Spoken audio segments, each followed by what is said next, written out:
L'histoire oubliée du prophète Idriss, l'homme qui a visité le paradis vivant. Assalamu alaikum wa rahmatoulahi wa barakatuh mes frères et sœurs. Connaissez-vous l'histoire de l'un des premiers prophètes de l'humanité? Un homme sage, pieux, savant, qui a été le premier à écrire avec un calame, le premier à maîtriser les étoiles, et, selon les récits, le premier homme à avoir été élevé vivant au ciel. Aujourd'hui, je vous raconte l'histoire incroyable et souvent méconnue du prophète Idriss, un homme entre ciel et terre, un homme mentionné dans le Coran, un héros de la foi qui nous laisse un héritage de sagesse éternelle. Installez-vous bien, abonnez-vous à la chaîne si ce n'est pas encore fait, et laissez un cœur si vous aimez ce genre d'histoires inspirantes. En Babylonie, à une époque où l'humanité commençait à s'éloigner du droit chemin.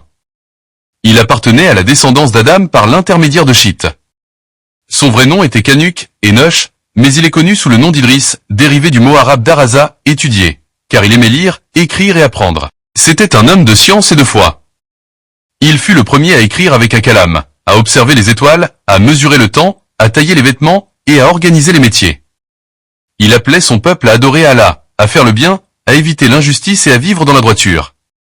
Il est décrit comme véridique, patient et élevé à un haut rang, lui est mentionné Idriss dans le livre. Il était véridique, un prophète. Et nous l'avons élevé à un haut rang.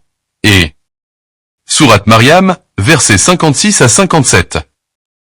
Les miracles et l'élévation d'Idriss au ciel. L'histoire la plus fascinante du prophète Idriss est son élévation vers les cieux. Selon un hadith rapporté par Ibn Abbas et d'autres exégètes, Idriss avait un ange ami, à qui il demanda un jour, « Peux-tu demander à Allah combien de temps il me reste à vivre ?»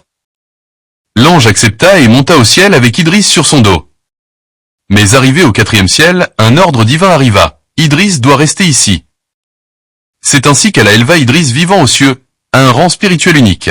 Le prophète Mohammed, lors de son voyage nocturne, à l'Isra ou à Al-Miraj, a rencontré Idriss dans ce 4e ciel et dit, « Je l'ai vu, grand, majestueux, comme un roi. » Cela prouve la grandeur spirituelle d'Idriss, respectée même par les anges.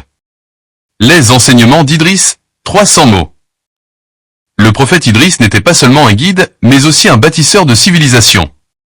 Il enseignait la sincérité dans l'adoration, la justice entre les hommes et l'importance de la science au service du bien. Il aurait établi les premières formes de loi sociale, transmis des livres sacrés, qui ne nous sont pas parvenus, et encouragé l'ordre et la morale dans une société naissante.